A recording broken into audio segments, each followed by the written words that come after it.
그 후에 예수께서 디베랴 호수에서 또 제자들에게 자기를 나타내셨으니 나타내신 일은 이러하니라. 시몬 베드로와 디두모라 하는 도마와 갈릴리 가나 사람 나다나엘과 세베대의 아들들과 또 다른 제자 둘이 함께 있더니 시몬 베드로가 나는 물고기 잡으러 가노라. 우리도 함께 가겠다 하고 나가서 배에 올랐으나 그날 밤에 아무것도 잡지 못하였더니 날이 새어갈 때에 예수께서 바닷가에 서셨으나 제자들이 예수이신 줄 알지 못하는지라. 얘들아, 너희에게 고기가 있느냐? 없나이다. 그물을 배 오른편에 던지라. 그리하면 잡으리라 하시니 이에 던졌더니 물고기가 많아 그물을 들 수 없더라. 예수께서 사랑하시는 그 제자가 베드로에게 이르되 주님이시라. 시몬 베드로가 벗고 있다가 주님이라 하는 말을 듣고 겉옷을 두른 후에 바다로 뛰어내리더라. 다른 제자들은 육지에서 거리가 불과 한 50칸쯤 되므로 작은 배를 타고 물고기 든 그물을 끌고 와서 육지에 올라보니 숯불이 있는데 그 위에 생선이 놓였고 떡도 있더라. 지금 잡은 생선을 좀 가져오라. 시몬 베드로가 올라가서 그물을 육지에 끌어올리니 가득히 찬 큰 물고기가 153마리라. 이같이 많으나 그물이 찢어지지 아니하였더라. 와서 조반을 먹으라. 제자들이 주님이신 줄 아는 고로 당신이 누구냐 감히 묻는 자가 없더라. 예수께서 가셔서 떡을 가져다가 그들에게 주시고 생선도 그와 같이 하시니라. 이것은 예수께서 죽은 자 가운데서 살아나신 후에 세 번째로 제자들에게 나타나신 것이라. 그들이 조반 먹은 후에 예수께서 시몬 베드로에게 이르시되 요한의 아들 시몬아, 네가 이 사람들보다 나를 더 사랑하느냐? 주님, 그러하나이다. 내가 주님을 사랑하는 줄 주님께서 아시나이다. 내 어린 양을 먹이라 하시고 또 두 번째 이르시되 요한의 아들 시몬아, 네가 나를 사랑하느냐? 주님, 그러하나이다. 내가 주님을 사랑하는 줄 주님께서 아시나이다. 내 양을 치라 하시고 세 번째 이르시되 요한의 아들 시몬아, 네가 나를 사랑하느냐? 주께서 세 번째 내가 나를 사랑하느냐 하심으로 베드로가 근심하여 이르되 주님, 모든 것을 아시오매. 내가 주님을 사랑하는 줄을 주님께서 아시나이다. 내 양을 먹이라. 내가 진실로 진실로 네게 이르노니 네가 젊어서는 스스로 띠뛰고 원하는 곳으로 다녔거니와 늙어서는 네 팔을 벌리리니 남이 네게 띠띠우고 원하지 아니하는 곳으로 데려가리라. 이 말씀을 하심은 베드로가 어떠한 죽음으로 하나님께 영광을 돌릴 것을 가리키심이로라. 이 말씀을 하시고 베드로에게 이르시되 나를 따르라. 베드로가 돌이켜 예수께서 사랑하시는 그 제자가 따르는 것을 보니 그는 만찬석에서 예수의 품에 의지하여 주님을 파는 자가 누구오니까 묻던 자더라. 이에 베드로가 그를 보고 예수께 여짜오되 주님, 이 사람은 어떻게 되겠사옵나이까? 내가 올 때까지 그를 머물게 하고자 할지라도 네게 무슨 상관이냐? 너는 나를 따르라. 이 말씀이 형제들에게 나가서 그 제자는 죽지 아니하겠다 하였으나 예수의 말씀은 그가 죽지 않겠다 하신 것이 아니라 내가 올 때까지 그를 머물게 하고자 할지라도 네게 무슨 상관이냐 하신 것이로라. 이 일들을 증언하고 이 일들을 기록한 제자가 이 사람이라. 우리는 그의 증언이 참된 줄 아노라. 예수께서 행하신 일이 이외에도 많으니 만일 낱낱이 기록된다면 이 세상에라도 이 기록된 책을 두기에 부족할 줄 아노라. 할렐루야, 청소년교회 교육자 최준 전도사입니다. 이번 주 수요 기도에도 코로나19 감염 예방차 온라인으로 들을 수 있도록 설교 영상을 준비했습니다. 오늘 설교는 앞서 들으신 요한복음 21장 전체를 본문으로 해서 지금 여기 계신 그리스도라는 제목으로 함께 나누고자 합니다. 조금은 더 실감난 본문 이해를 위해서 우리 방송부 용환 선생님께 성경 낭독 부분을 좀 이렇게 준비해달라고 부탁드렸는데 쑥떡같이 말한 것을 찰떡같이 또 알아들으시고 이렇게 제 머릿속에 있는 것을 그대로 준비해 주셔서 정말 놀랍기도 하고 감사를 드립니다. 이렇게 시대의 발전에 따라 또 위기에 따라 우리의 삶과 예배가 대비되고 또 되쳐되는 모습은 참 신기하고 또 이렇게 감사하기까지 합니다. 제가 목회를 하기 전에는 지속가능 경영을 위한 기업 컨설팅 분야에 몸을 담았던 적이 있었습니다. 지속가능 경영, 말 그대로 미래에도 지속할 수 있고 가능한 사업을 할 수 있도록 기업들을 돕는 또 다른 기업에 다녔었죠. 그때 당시 임원 중에 한 분은 항상 이 질문을 입에 달고 사셨습니다. What is next? 그 다음은 무엇인가라는 그런 짧은 영어 문장을 항상 입에 달고 다니셨어요. 그것은 기업의 다음을 생각하고 또 미래를 대비하자는 경영자의 당당한 질문이었고, 또 그 미래에 대한 경영자의 질문이 현재를 사는 우리를 움직이게 하였습니다. 그래서인지 모든 것이 멈춰 있는 것 같은 요즘에도 세상의 지혜자들이나 리더십들은 미래를 예측하기 위해서 부단히도 노력하고 있습니다.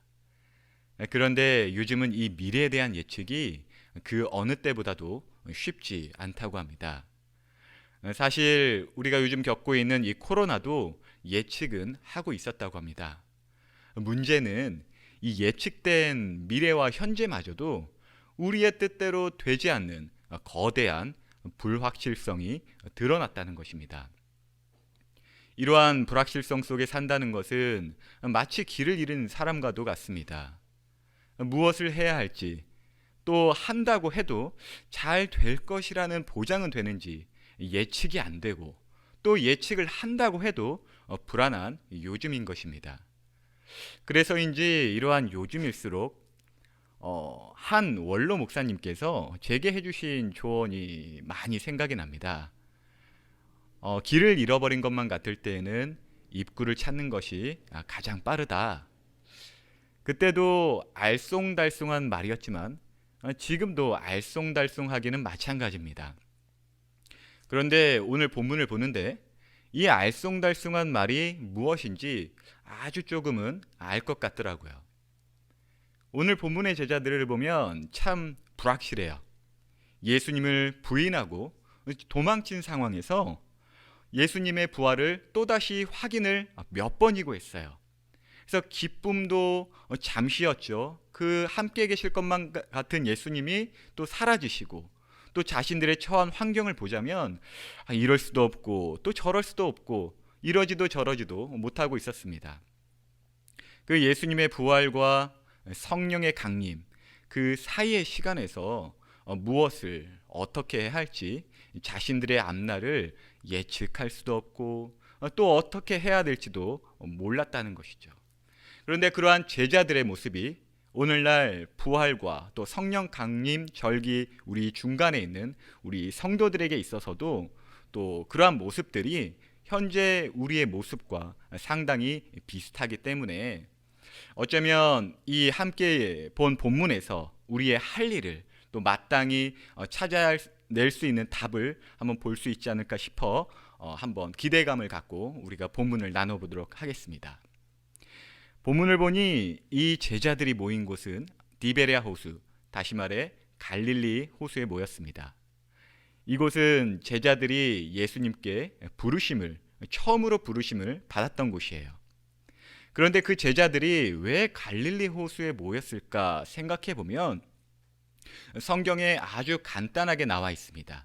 바로 그 갈릴리에 예수님께서 계신다는 이야기를 들었기 때문입니다. 다시 말해서 제자들은 이 길을 잃은 것만 같은 이때에 양의 문이 되시고 목자가 되시는 예수님을 찾고자 했다는 것입니다. 그러므로 우리도 이러한 길을 잃어버린 것만 같은 이 불확실성의 때에 확실하게도 해야 할 일은 바로 예수님을 찾는 일입니다.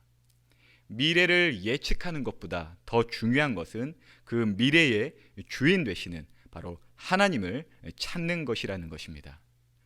어쩌면 이 거대한 불확실성 시대가 다시 나에게로 돌아와라, 다시 하나님을 찾아라 하는 마치 하나님의 거대한 외침과도 같습니다. 다시 말해 우리는 미래를 아는 것보다 하나님을 아는 것이 더 중요하다는 사실을 알고 우리에게 있어야 할 마땅한 질문은 What is next가 아니라 What is Christ? 예수 그리스도를 아는 것, 그리고 그 그리스도란 무엇인지를 바로 알아서 세상이 주는 평안이 아니라 하나님께서 주시는 평안으로 살아야 한다는 것입니다.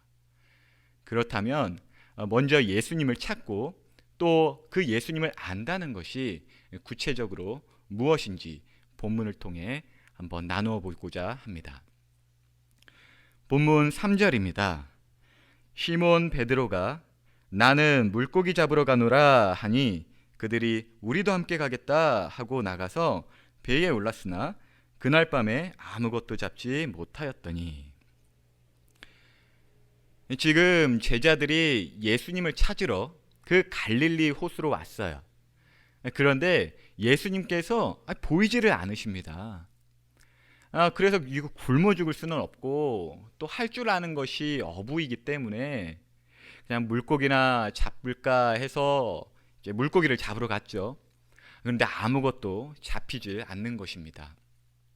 제자들의 입장에서는 이거 제자의 삶도 실패한 것 같고 어부의 삶도 실패한 것 같고 이거 예수님이 계신다고 해서 왔는데 계시지도 않아요. 주님을 찾는다고 하면서도 이거 더 길을 잃어버린 것만 같은 그런 마음이었을 것입니다. 본문 4절 5절을 한번 계속 읽도록 하겠습니다.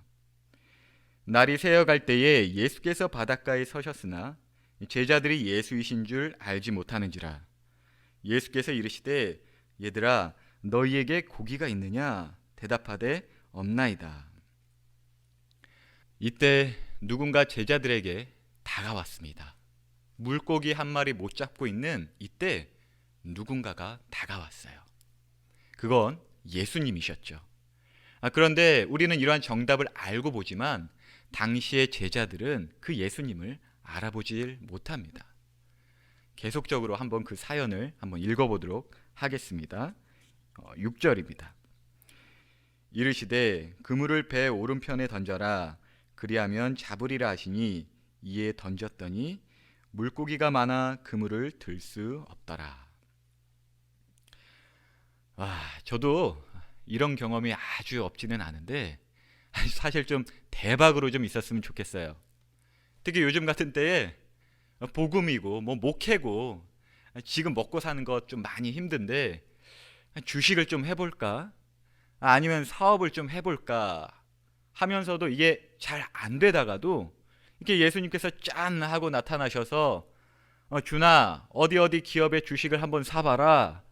또 어떠한 사업을 한번 해봐라 해서 그게 대박이 났으면 참 좋겠어요. 지금 본문에서 그러한 일이 일어났거든요. 그래서 이러한 마음 좀 품는다고 아주 잘못된 것은 아닐 것입니다. 그런데 이 사실보다 조금 더 우리가 주목해야 생각해 보아야 할 것은 지금 이 본문에서 일어난 이 사건이 제자들에게 있어서는 전혀 낯설지가 않다는 것이에요. 과거 언제인가 있었던 일입니다. 바로 3년 전 예수님과의 첫 만남의 때였습니다.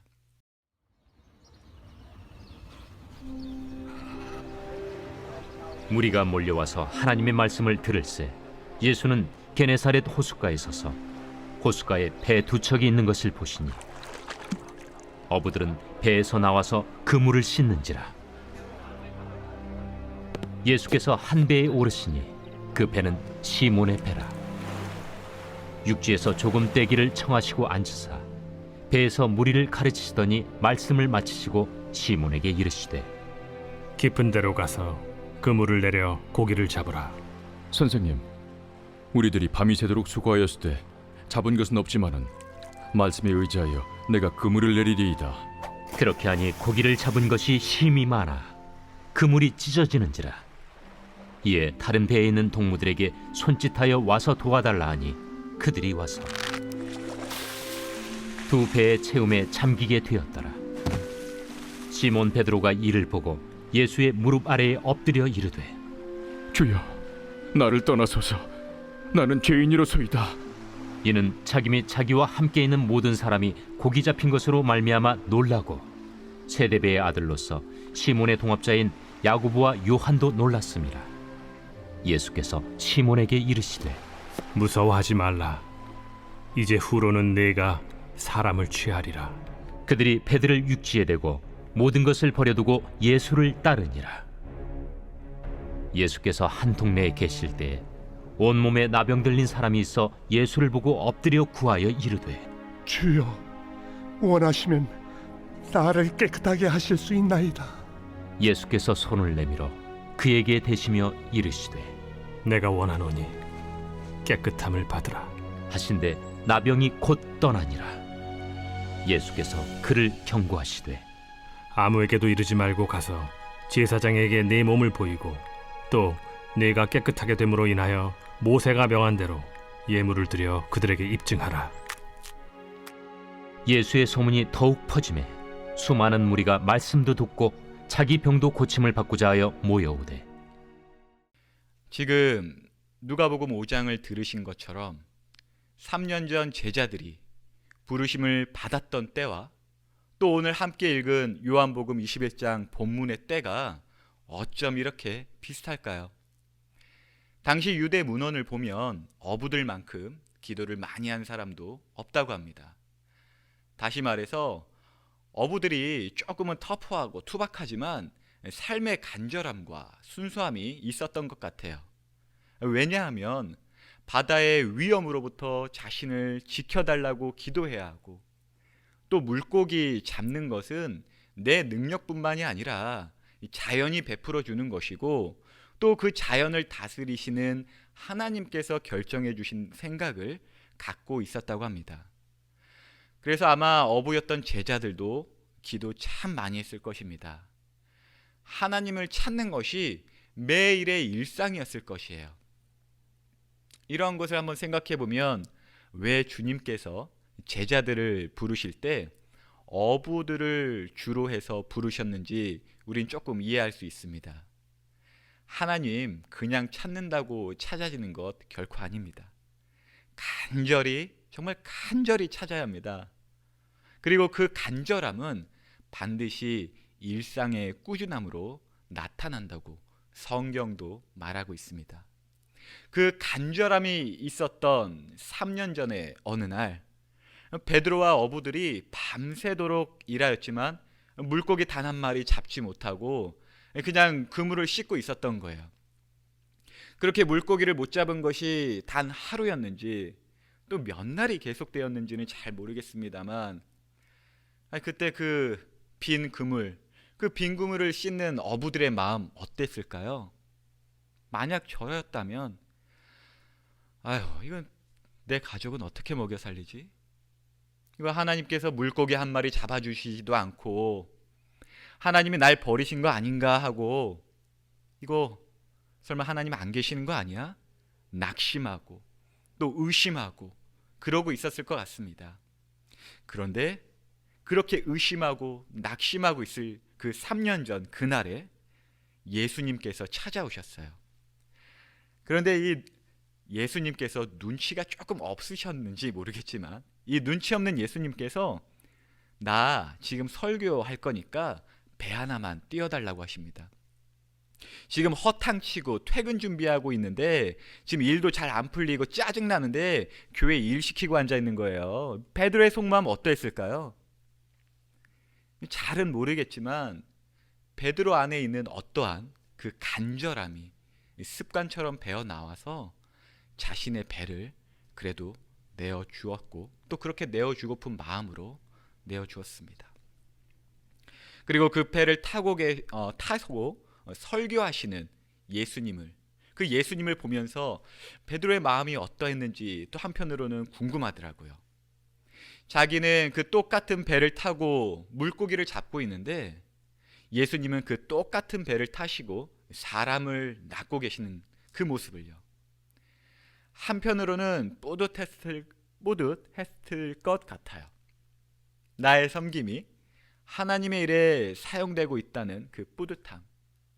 물고기 한 마리, 그 단 한 마리 잡지도 못한 상태지만 그래도 하나님의 일에 쓰임 받고 있다는 그 보람이 아마도 베드로에게 있지 않았을까 싶습니다.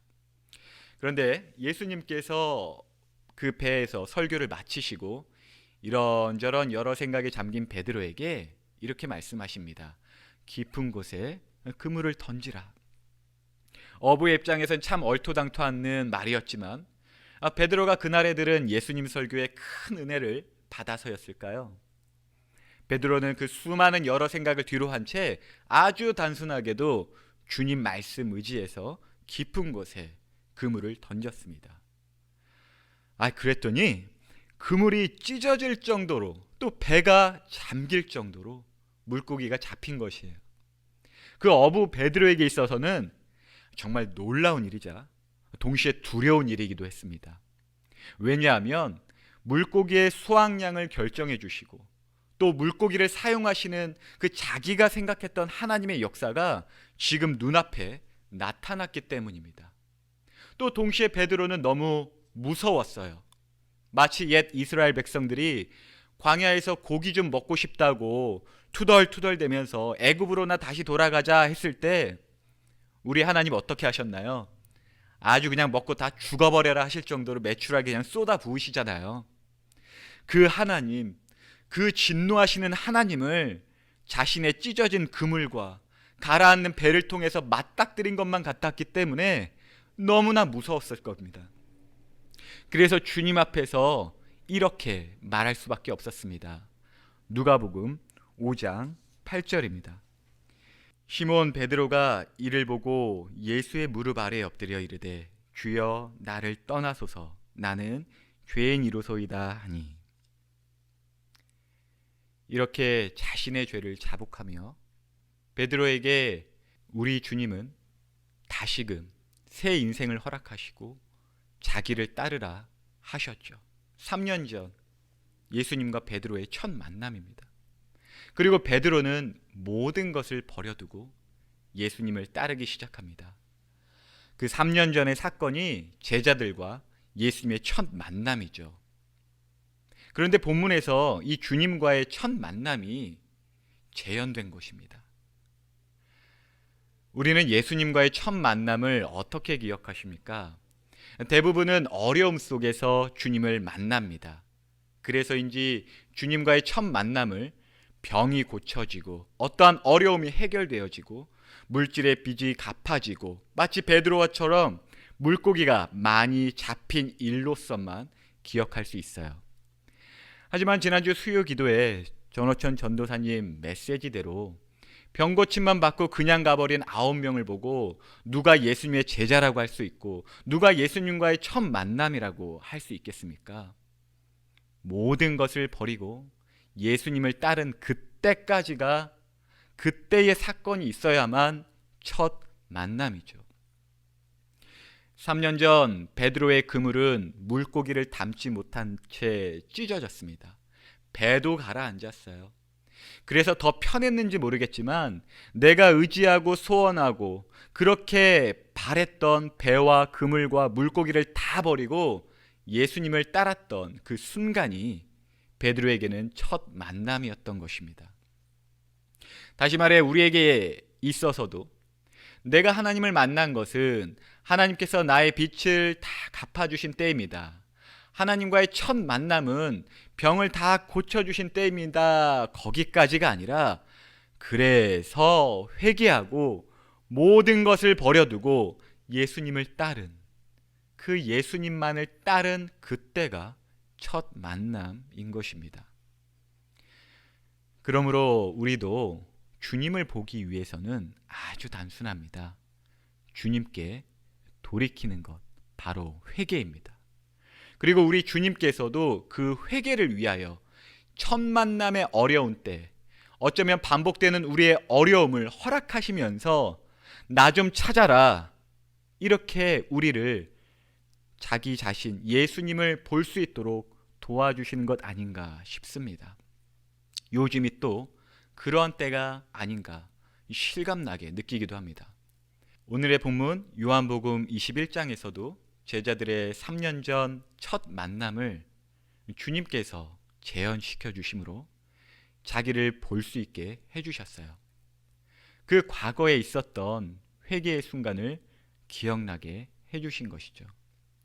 그때 제자들의 눈에 주님이 보이기 시작했습니다. 본문 7절입니다.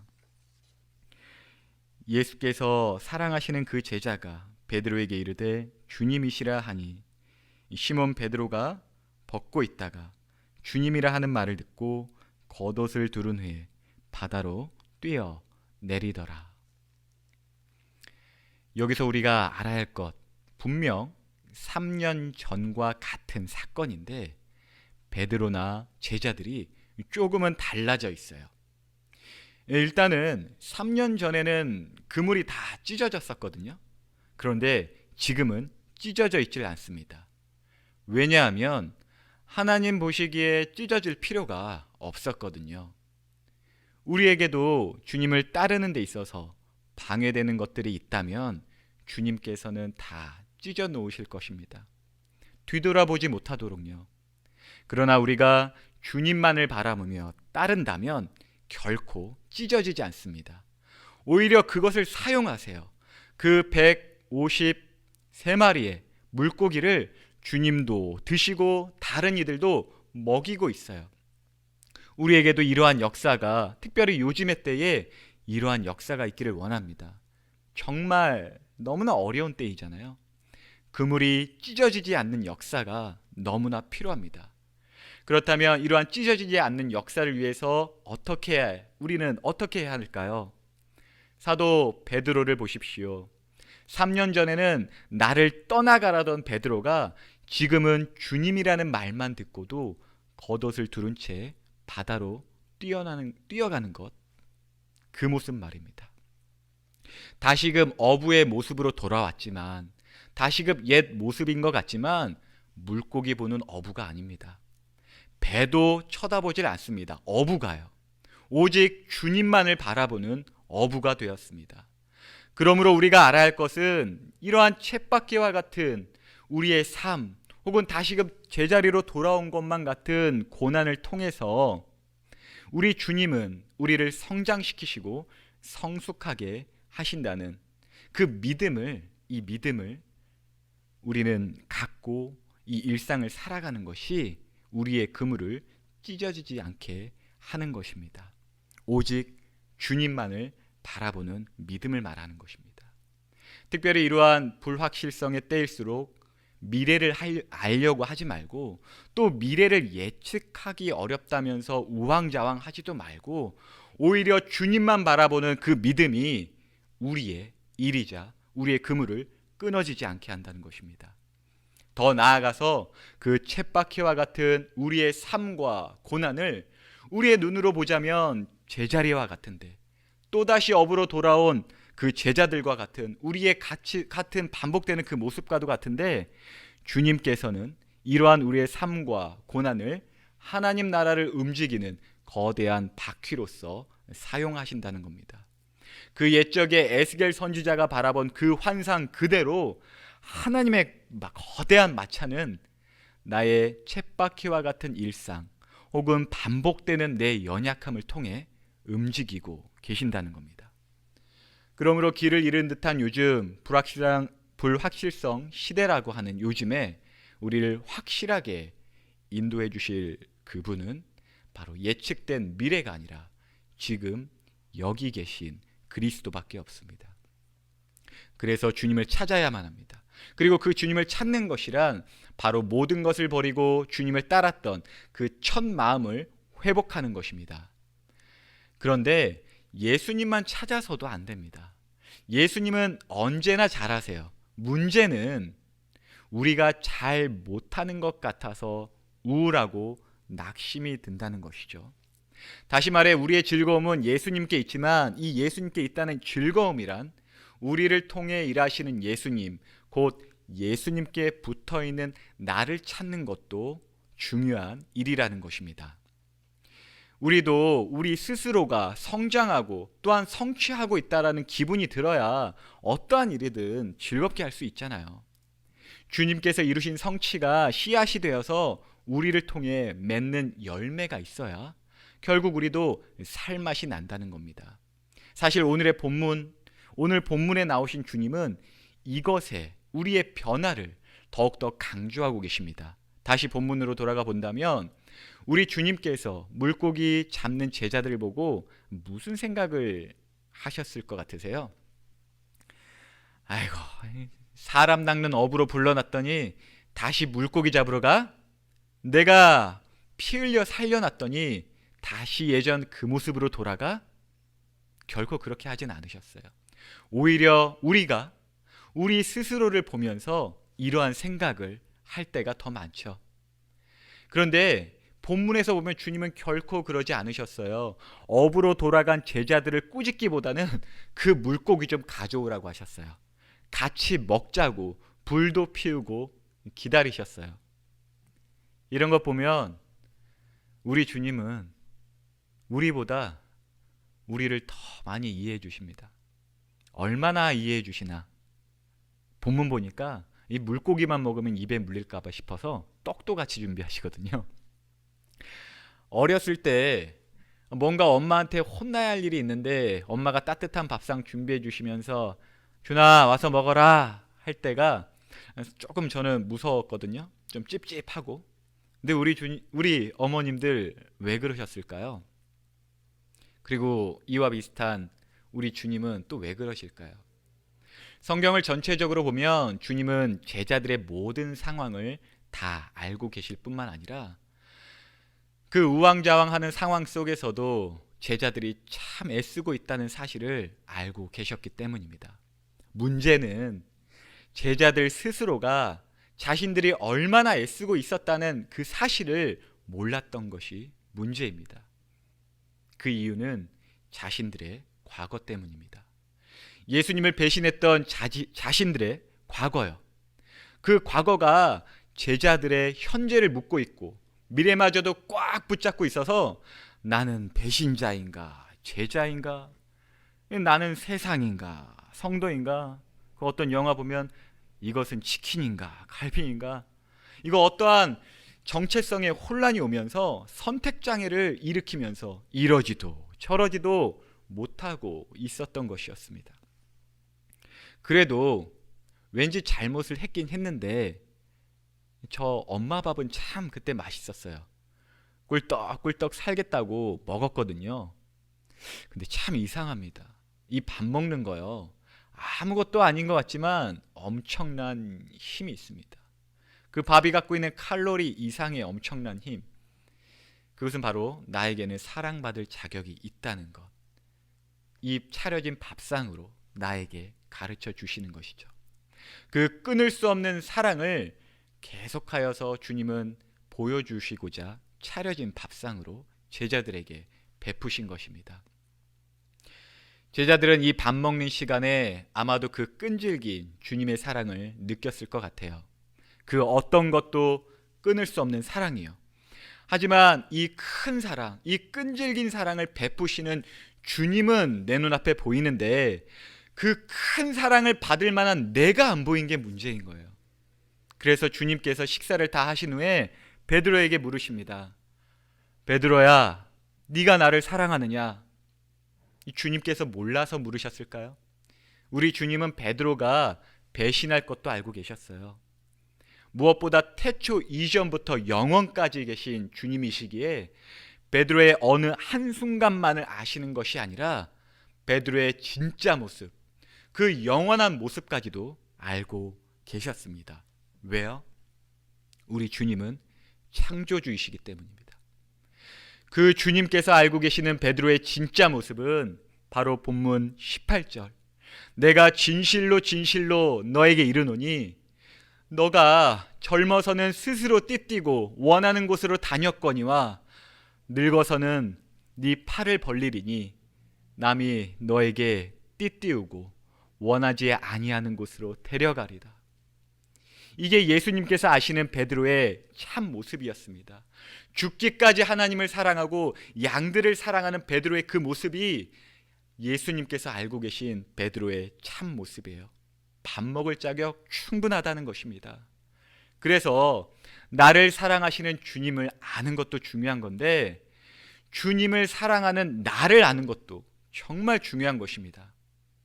그런데 주님을 사랑하는 나를 어떻게 알 수 있느냐?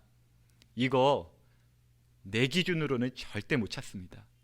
그렇게 찾다가는 자기 의로움만 높아집니다. 그 방법은 우리 베드로, 사도 베드로의 답으로 알 수 있습니다. 네가 나를 사랑하느냐라는 예수님의 세 번째 물음에 베드로가 근심하여, 여기서 근심한다는 것은 마음을 내 마음에서 주님의 마음으로 돌이키게 하는 그 근심을 말합니다. 다시 말해 베드로가 생각하는 베드로, 나 자신이 아니라 주님께서 말씀하시는 베드로로 자기를 표현하면서 말을 하는 것이죠. 이 주님의 마음에서 나를 보는 것, 그때 우리는 우리에 대해서 자신 있게 말할 수 있는 것입니다.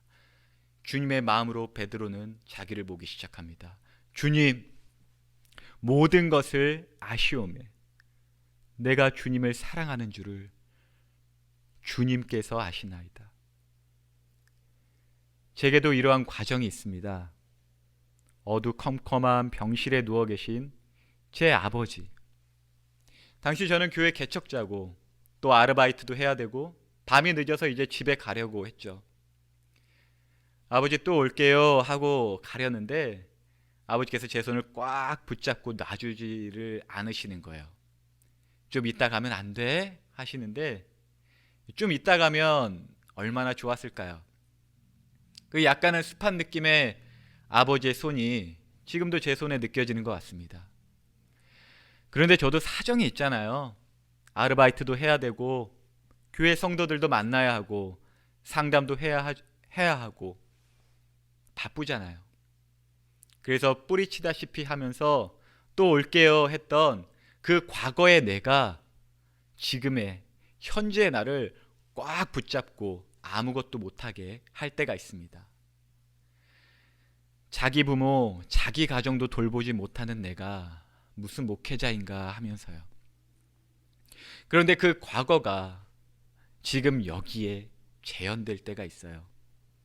아시는 분들은 아시겠지만 제 아내는 중증 환자입니다. 연애할 때 아내가 암에 걸렸어요.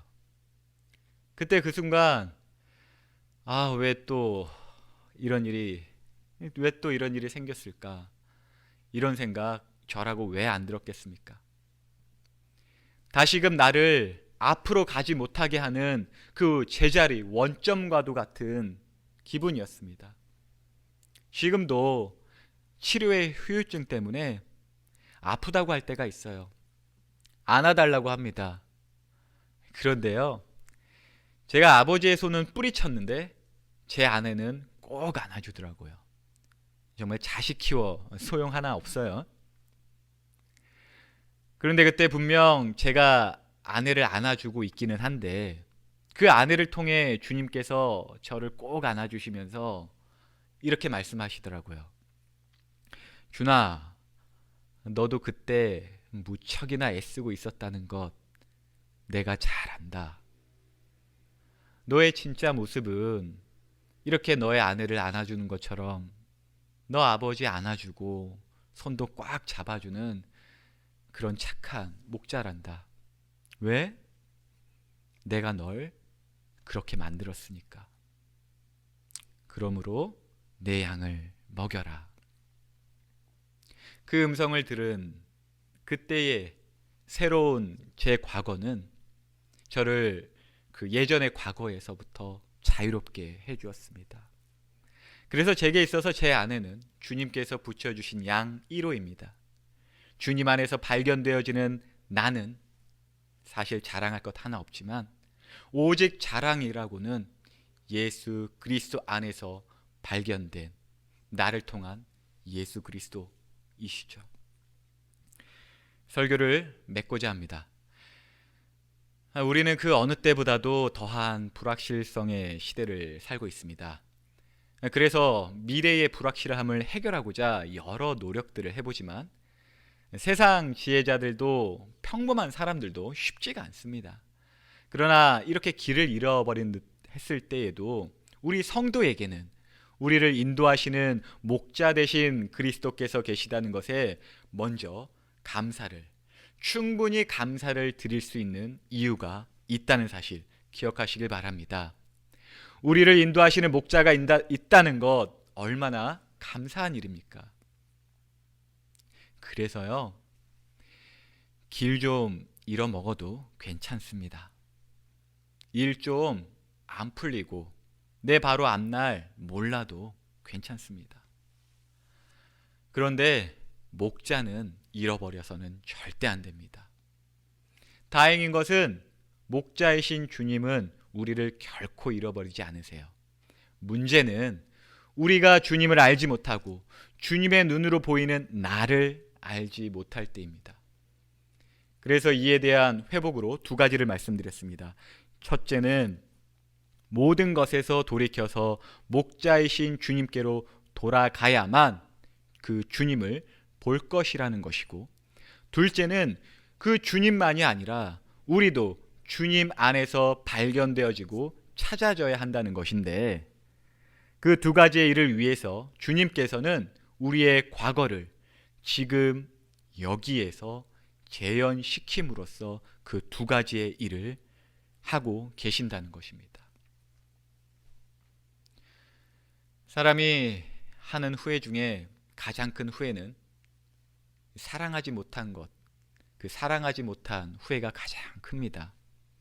베드로도 그랬고요, 저도 그랬고요, 우리 성도님들도 다 알고 계시는 후회요. 또 가장 큰 후회로서 갖고 계시는 과거일 수도 있습니다. 그래서 우리 주님 이렇게 내버려 두지 않으세요. 우리 주님은 우리에게 날마다 사랑할 수 있는 기회를 주십니다. 그리고 그 기회를 붙잡고 우리가 사랑할 때 사랑하지 못했던 그 과거가 다시금 사랑하는 나의 새로운 과거로서 바뀌어서 우리의 현재와 미래를 자유케 할 것입니다. 그리고 그렇게 된 나를 예수님 안에서 발견할 것입니다. 그러므로 서로 사랑하십시오. 이것을 지혜 있는 자들에게는 숨기시고 어린아이와 같은 자들에게는 가르치시니 우리 하나님 아버지께 참으로 감사드립니다. 기도하겠습니다. 할렐루야. 하나님 아버지 감사합니다. 길을 잃어버린 듯한 요즘, 거대한 불확실성에 살고 있다는 요즘에 오히려 우리를 이끄시는 목자 되신 주님을 이 예배를 통하여 보게 하심에 감사합니다. 그러나 우리가 이 예배를 통해서 결단합니다. 그 주님을 더욱더 뚜렷이 보길 원합니다. 우리의 그 첫 마음, 모든 것을 버리고 주님을 따랐던 첫 마음을 지금 여기에서 일어날 수 있도록 도와주시옵소서. 그리고 그 일이 일어났을 때에 우리의 그물이 찢어지지 않는 역사도 일어나게 해 주셔서 그 찢어지지 않은 그물 속에 담긴 물고기로 우리에게 허락하신 그 은혜로 서로 사랑하는 저희들 되게 하여 주시옵소서. 서로 사랑하는 그 우리가 주님 안에서 발견되어지는 우리로서 오늘 날을 찾아내고 살 수 있도록 하나님 아버지 은혜 베풀어 주시옵소서. 예수님의 이름으로 기도합니다. 아멘.